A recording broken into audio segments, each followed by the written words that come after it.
buenos días a todas y a todos. Es un privilegio estar nuevamente en esta reunión nacional de consejeros de BBVA Bancomer.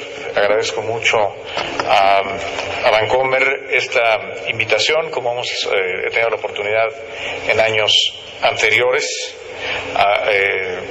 Es un privilegio estar aquí con ustedes. He preparado una presentación corta con algunas consideraciones sobre la evolución de nuestra economía, los retos que enfrentamos, cuáles son la evolución de los indicadores y qué podemos esperar hacia adelante desde la perspectiva del Gobierno de la República. Y después tendremos una sesión de diálogo con Luis Robles, si no me equivoco, Luis, lo cual me dará mucho gusto hacer. Déjeme empezar con una reflexión sobre el entorno en el cual está desempeñándose nuestra economía, y me refiero al entorno, en primer lugar, el entorno internacional. Claramente, el entorno internacional presenta retos muy importantes para nuestra economía y están pasando simultáneamente fenómenos que hacen particularmente compleja la conducción de la política económica. Destaco dos de ellos ilustrados en esta primera lámina. En primer lugar, la inminente normalización de la política monetaria en Estados Unidos, que lo que significará es que pronto, no sabemos exactamente cuándo ni cómo, pero es un hecho de que pronto se normalizará la política monetaria en los Estados Unidos, y esto significará un alza en las tasas de interés en nuestro vecino del norte. Y esto a su vez tendrá efectos en los mercados financieros, y está teniendo ya efectos en los mercados financieros, donde se espera un mayor flujo de capitales hacia los activos denominados en dólares, particularmente en los mercados de deuda, y por lo tanto menor disponibilidad, menor liquidez para los mercados emergentes en su conjunto, incluyendo la economía mexicana.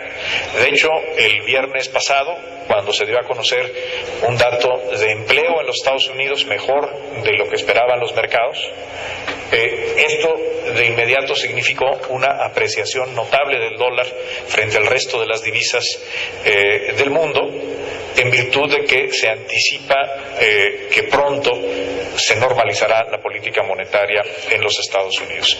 Quiero destacar que el hecho de que se normalice la política monetaria en Estados Unidos es una buena noticia para México, porque significa que la economía de los Estados Unidos ha retomado su ritmo de crecimiento. Sin embargo, la volatilidad que se generará en los mercados internacionales, y particularmente la menor disponibilidad de capitales en los mercados emergentes, es algo que sin duda representa un reto para la economía mexicana y reto para el cual nos hemos venido preparando.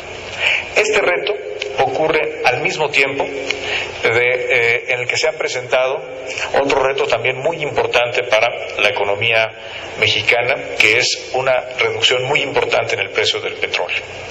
En unos cuantos meses tuvimos una reducción del precio del petróleo que fue no anticipada. No se preveía en los mercados una reducción tan abrupta del precio del petróleo. Fue sorpresiva, fue abrupta, pero sobre todo, y esto es lo que tenemos que tener en cuenta en la conducción de las finanzas públicas, es que es una reducción del precio del petróleo que difícilmente se va a revertir en el corto plazo. Es decir, las finanzas públicas mexicanas tienen que adaptarse a una nueva realidad.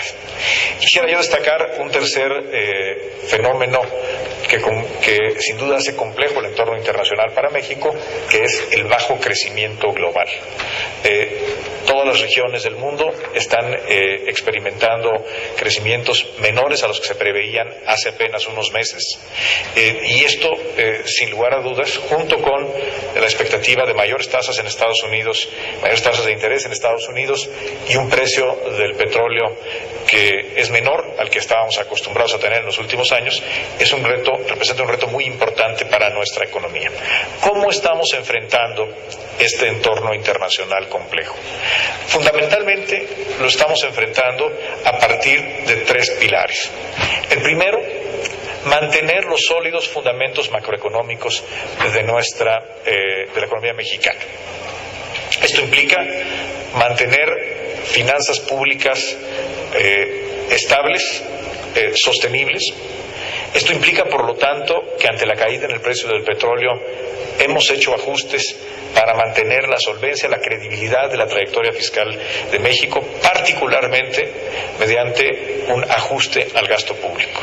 En enero de este año anunciamos una reducción al gasto público relevante del 0.7% del Producto Interno Bruto, 124,000 millones de pesos, y hemos ya informado, conforme nos manda la ley, a la Cámara de Diputados el último día de marzo, que anticipamos que en la construcción del presupuesto 2016 tendremos un ajuste adicional de alrededor de 135,000 millones de pesos, construido a partir de una metodología de presupuesto base cero.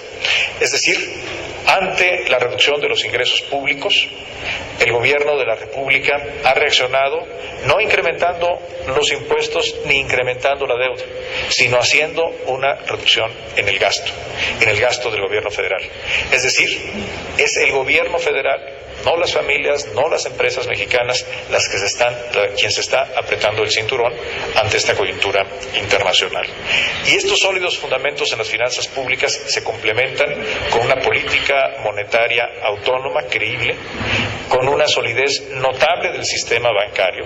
El sistema bancario mexicano tiene niveles de capitalización mejores de los que existen en los sistemas bancarios, tanto de nuestro vecino del norte, Estados Unidos, como de Europa.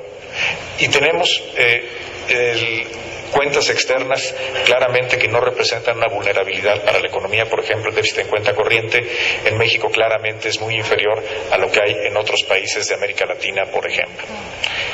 El segundo elemento para enfrentar esta condición compleja en los mercados internacionales, en la economía mundial, es preservar la liquidez en el mercado cambiario. Desde hace más de 20 años, en México el tipo de cambio no lo fija el gobierno, no lo fija el Banco de México, lo fija el mercado, lo fijan la oferta y la demanda, y la obligación, el objetivo de la política cambiaria es asegurar el orden en el mercado cambiario y la liquidez en el mercado cambiario. Y esta seguirá siendo la prioridad de la Comisión de Cambios que integramos la Secretaría de Hacienda y el Banco de México, respaldada en suficiente liquidez, tanto por la cantidad de reservas internacionales que tenemos, superior a los 193,000 millones de dólares, más una línea de crédito flexible que renovamos el año pasado, a finales del año pasado, con el Fondo Monetario Internacional por cerca de 70,000 millones de dólares adicionales.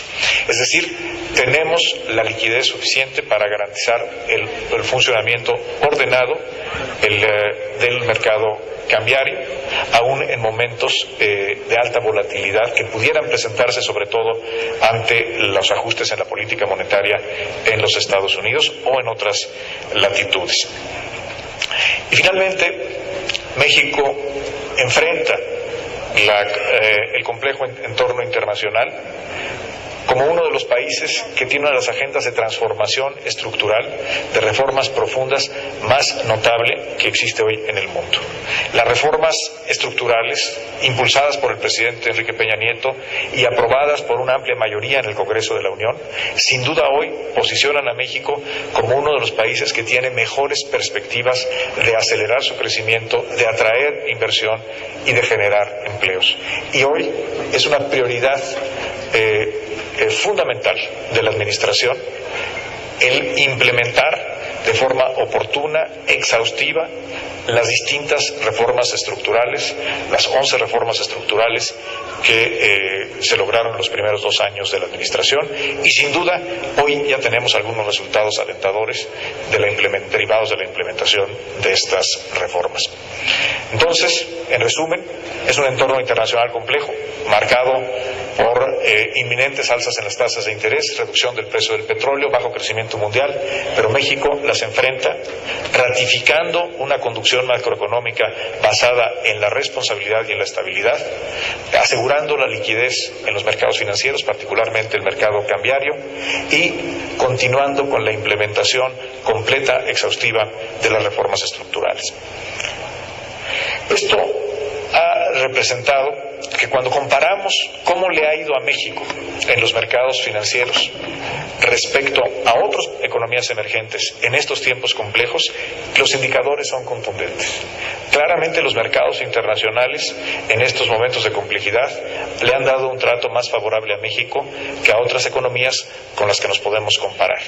En la gráfica que tienen ustedes en la pantalla, analizamos el cambio en 3 variables a partir del 31 de diciembre de 2012 a la fecha.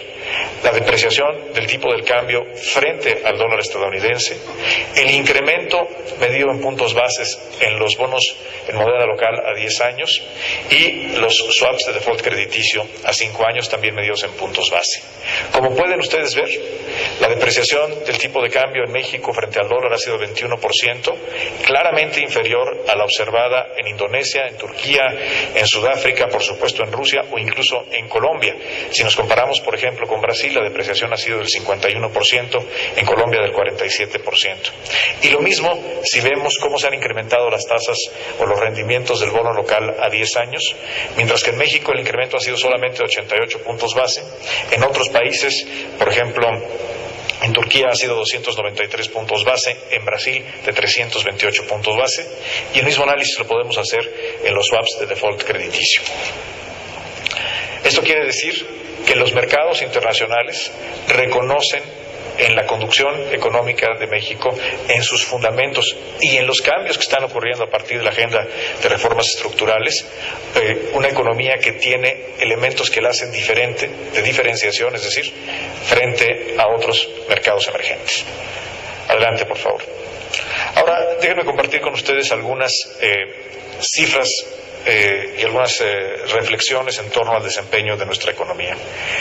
En este entorno externo complejo, de bajo crecimiento global, México, conforme a las cifras del primer trimestre, donde nuestra economía avanzó un 2.5%, está creciendo más que otras economías de América Latina, incluso aquellas que en los últimos años han crecido claramente más que México, como Chile o Perú. Está creciendo más que el promedio de la OECD. Y está creciendo claramente más que la economía de los Estados Unidos, que tuvo un desempeño negativo, un crecimiento negativo en el primer trimestre de 2015. Esto quiere decir que a pesar de un entorno internacional desfavorable, la economía nacional está teniendo un mejor desempeño que el resto de las economías emergentes y claramente mejor que el de las economías desarrolladas. Y otra cosa importante es que el crecimiento económico de México, aún en este entorno internacional complejo, se está acelerando si lo comparamos con los trimestres anteriores, incluyendo el primer trimestre del año pasado. Adelante. Parte importante de por qué está creciendo nuestra economía es que continúa un ritmo de crecimiento vigoroso en las exportaciones no petroleras, particularmente en las exportaciones manufactureras. En el primer cuatrimestre del año, las exportaciones no petroleras crecieron 5.2% anual. Esto es superior al crecimiento de la economía, y es notable destacar esto porque ocurre en un momento en que la economía de nuestro principal socio comercial, que son los Estados Unidos, tuvo una contracción. Es decir, y así lo muestran también las cifras de la balanza comercial estadounidense, México ganó participación de mercado en las importaciones de los Estados Unidos.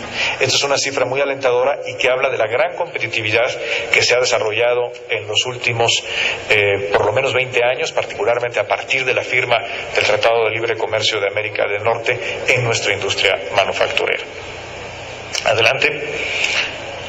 En materia de inversión, claramente la inversión está teniendo un repunte relevante. Los componentes, este es un primer componente del mercado interno, la inversión, que muestra recuperación.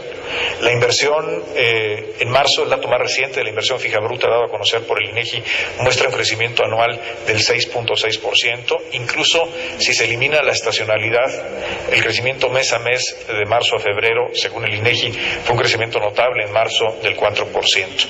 Este es el mayor crecimiento mensual desde enero de 2011.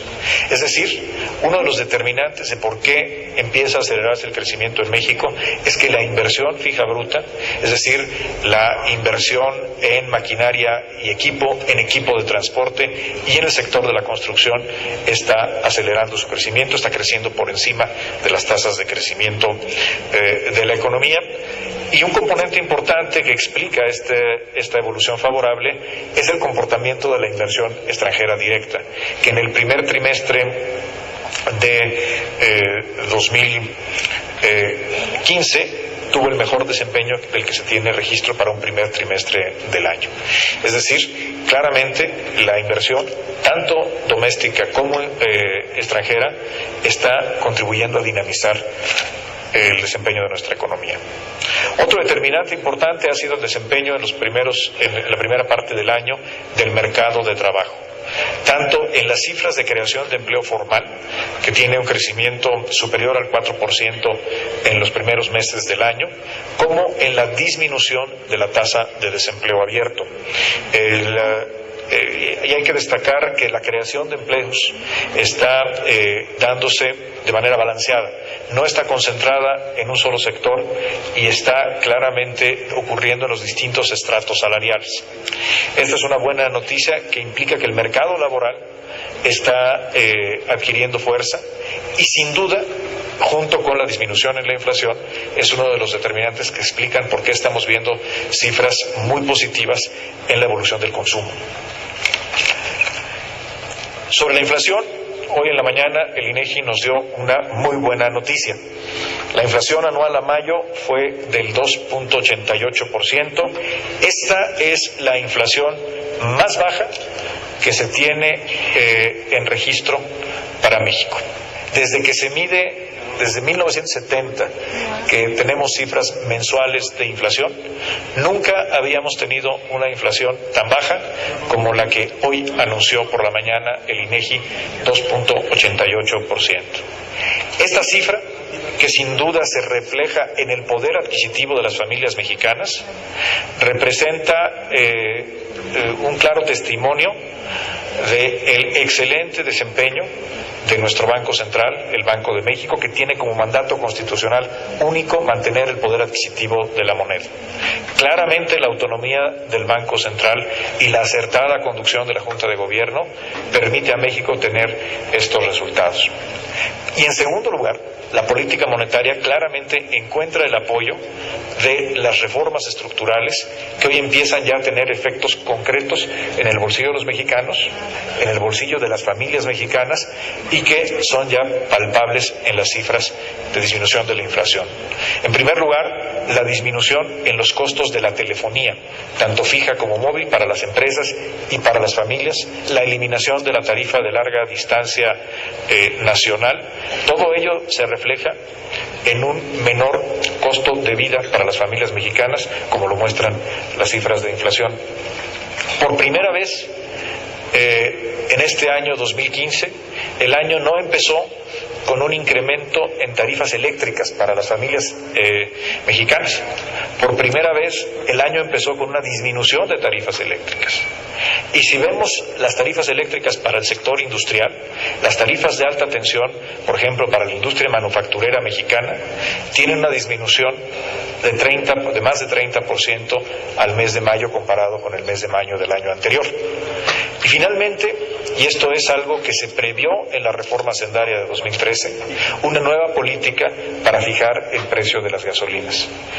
A partir de este año, desaparecieron los incrementos mensuales de las gasolinas. El precio de la gasolina tuvo un incremento de menos de 2% al inicio del año y a partir de entonces las gasolinas han tenido un precio que no se ha modificado.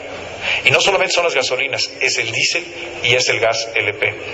Esto, sin duda, contribuye de manera muy importante a mantener inflación baja y a mantener cifras que acreditan que el consumo de las familias mexicanas está teniendo un mayor dinamismo.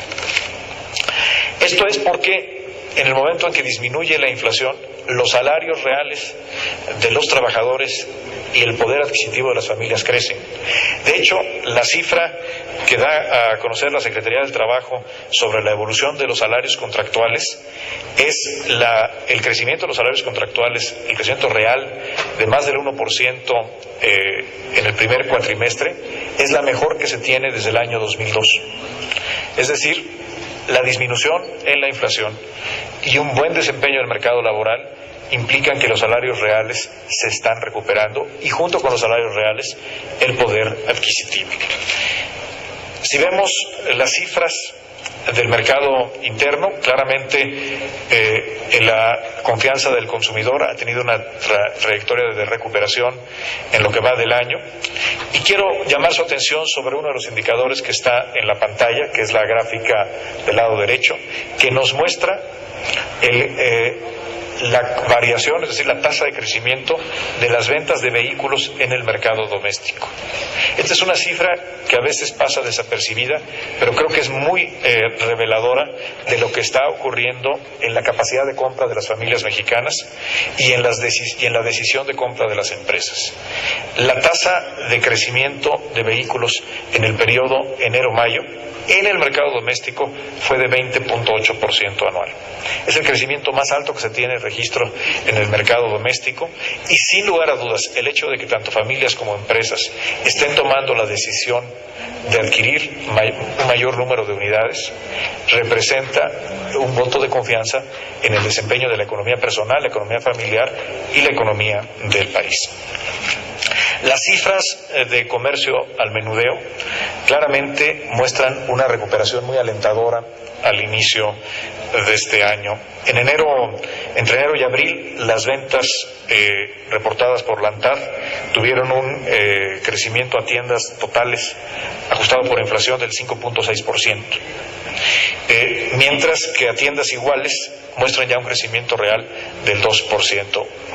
Más tarde, a las 3 de la tarde, ANTAD dará a conocer el dato para el mes de mayo, y sin duda esperamos que esta tendencia continúe e incluso se acelere. Y si vemos otros indicadores de consumo, por ejemplo, las ventas al por menor, dadas a conocer por INEGI, confirman esta tendencia de que el consumo está reactivándose en México. ¿Por qué es tan importante hacer énfasis en el consumo? Porque en un entorno en el cual la economía mundial se está desacelerando, en el que la economía de los Estados Unidos, nuestro principal socio comercial, muestra crecimiento negativo en el primer trimestre, la economía mexicana está creciendo, y está creciendo más que otras naciones de América Latina, más que el promedio de la OSD. Y esto se debe en buena medida a que el mercado interno está retomando su dinamismo, como lo muestran con gran claridad los distintos indicadores de consumo, algunos de los cuales les he compartido en la pantalla. Quiero terminar esta presentación para pasar al diálogo con Luis Robles, destacando tres cosas. Primero, en un entorno internacional complejo, como lo hemos dicho ya, la economía mexicana está creciendo a un mayor ritmo que otros países comparables. Segundo, este crecimiento económico está anclado en una sólida agenda de reformas estructurales y un compromiso invariable del gobierno mexicano por proteger la estabilidad de nuestra economía. Y tercero, destacar que uno de los motores del mayor dinamismo de nuestra economía en el arranque del año, y es algo muy alentador, es el consumo doméstico, el consumo de las familias y de las empresas mexicanas.